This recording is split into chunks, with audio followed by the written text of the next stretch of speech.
Eagles green. No, That's do not that. what I want to hear from my head coach. You got yourself a job. That's your job, it's Kevin perfect Wiles. in New York. No. They're not going to No. crush them. They Eagles want green. somebody like that, a humble No, guy. we're done. You know the New York market. Finish. We're done. Go ahead, Wiles. Savvy move. You can update your outfit for the rocks, paper, scissors coach right from Robert Saleh. Okay, hey, you've seen great solo dunks, and you've seen great posterizations, but Zach LaVine invented a new dunk. Go ahead and posterize myself. I'll dunk the ball so hard, drives the baseline, blammo, falls on the ground. It's like, you know what? If I can't posterize you, I'm going to posterize myself. Boom, put himself on a poster. Savvy move, do it all yourself. One-man band style. Zach LaVine, great job. DIY. DIYD. Time for a little drawing to blank, guys. DK Metcalf, as we talked about, made his pro track debut yesterday. Ran a 10.37 in the 100 meters. Great for an NFL player. Not as great for a track star. Finished 15th out of 17th. Here's DK after the race. Just to test my speed up against, world-class athletes like this. Like I said, man, just had the opportunity to come out here and run against these guys was just a blessing. Okay, DK is gigantic, by the way. You know who was impressed? The NFL. Russell Wilson tweeting, quote, amazing, bro. Yeah. Patrick Mahomes had this, 10.36. Crazy, though, at that size. Mad respect. I agree, Patrick. He's huge. And his teammate Tyreek Hill, Mahomes' teammate, maybe the fastest guy in the league, added, that's scary. Sheesh. Brandon, DK's performance was blank. Blazing, Jenna.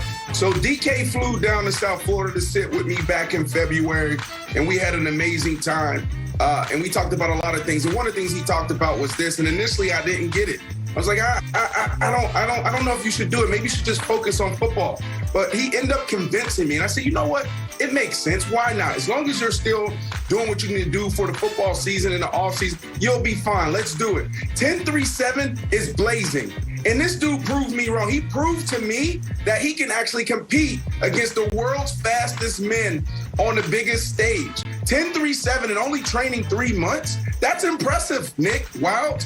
This is what I walked away with. If you give this guy a year that really trained, he will run a sub 10 flat. Truly believe that. He's big. No. He's locked in. Look at his start. Look at his start. Nick, look at his start. Did you see his start? Did you see him come out of the blocks? He looked like he's been training for 10 years. Like, this was just, oh my goodness. I absolutely loved it. It was blazing. Blazing. While he's bench pressing the other runners. Go Wilds. Okay. So I am not going to sit here and tell you that I'm a track and field expert, and I know the difference between a 10, 0.14 versus a sub 10. I am an interesting expert, however. So my answer is wild card, because here's an easy way to make USA track and field, who's been riddled with sort of like controversies and challenges, let's call them. So, and I know the big stars, but if we're not going to have a big star Usain Bolt type, what I want is wild card participants. I want DK Metcalf in there. It makes it more interesting for me. You know who else deserves a shot at there? Who's been training for years? Rich Eisen. Let's get Rich Eisen in there. He raised a bunch of money with the 40-yard dash. He's been proven he can do it. Let's get Rich Eisen in there. Wild card participants for these track heats are fantastic, Nick. Okay. Fan I favorites. resent Brandon and Wilds for once again forcing me to be Pacino at the restaurant in Scarface and the bad guy here. Listen, I'm happy for DK. He got to live out, this adult fantasy camp thing. But his time, forget this race. There was a Texas high school meet this weekend that he would have finished 8th in that one. And do you know what that race is called? The boys 100 meters, because they're not men yet. With that said, I did find a race he would have medaled in. The 1980 Olympics. So he would have got a bronze in the 1980 Olympics with this time. So my answer is athlete evolution. It's just bigger. That's only 40 years ago. He would have been not only an Olympian, but a medalist. And Wilds, if only in one of the sports we had, another example of somebody today just so far outstripping what was considered great in the 80s and 90s. If only we could find in one of the sports we discuss an apples-to-apples example for what looked amazing in the 80s actually would get dusted today. I can't quite put my finger on what the right example would be, but it just does feel like athletes are getting better as time goes on in the time Tom Brady? So, are you talking about Mahomes and Tom Brady's still competing, so it would have to be like a guy who's competing now against a guy that came in the 80s. I'll think of it later in Keep your going show. through the Rolodex, Brandon. You're almost there. We're not following That Rolodex. Rolodex. Keep taking shots at Moses Malone. Let's get to the NBA. Mavs, Cavs. Luka Doncic ejected from the game yesterday after making, quote, an aggressive strike to the groin area of Colin Sexton. Lucky for Luka, it was a flagrant, not a technical, so he remains 1 tech shy of a suspension. Brandon, Luka remaining a tech away from a suspension is blank. Woo! This is grounds for grounding. Nick, get your kids. Get your kids. Look, I hate talking to other people about parenting, but this is just terrible.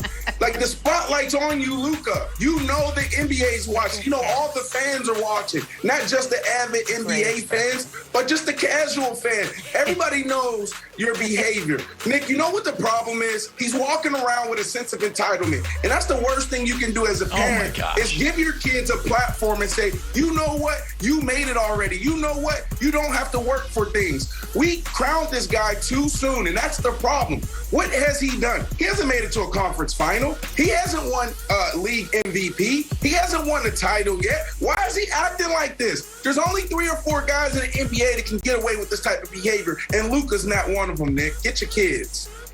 Yikes. Get your kids. Yikes. Brandon. There are certain guidelines on this show, and attacking people's family members is out of bounds. Take that back, buddy. We're going to have a post-show meeting like we've never had before. Attack me. Why don't you attack my kids, huh? Hey, here's something, Brandon. My kid missed an open shot yesterday at soccer. Why don't you rip him? Gosh almighty. My goodness, my answer is warranted, Nick. Because here's the thing. A, the text is warranted. B, you're going to get pushed around. You got to retaliate. You can't have Colin Sexton pushing you around. You got to take a shot. Hey, I don't think he actually meant to hit him in the groin, because if you're trying to be tough, unless you're Chris Paul, you don't really take groin shots. Also, he didn't get hit in the groin. Colin Sexton was fine. So I think the whole situation was warranted. The only thing that wasn't warranted is Brandon taking shots at your family members. That's all right. I'm used to it at this point. Don't worry about it. Once Z, Ziggy, and Zoe get to 12 years old, I'm coming straight for their heads. Right now, they're way too young. All right. But my answer is incredibly savvy. Listen, growing up in Slovenia, as we did together as a family, we had a room in the house. Some people call it a rompus room, a rec room, whatever it is. Because we weren't big yellers, we weren't big arguers, but we got frustrated at times. And in that room, you could go there, you could throw things, you could punch a wall, you get your frustration out. Luka was so frustrated in this game because he knew he was being unfairly officiated. He said, I'm going to get a technical. I'm not going to be able to control myself. I'm going to get a technical, and then I'm going to be suspended for a game we actually could lose. So what does he do? He gets himself thrown out. That's a heady play, America. He's like, I gotta get out of here so I don't get a technical. So listen, I apologize that Colin Sexton ended up being on the bad end of it, but such is life. It's incredibly savvy by a brilliant and beautiful young man. That's the answer, John. Oh my goodness. The answer is get your kids. Time for Wild's Weird and Wonderful. Oh, look at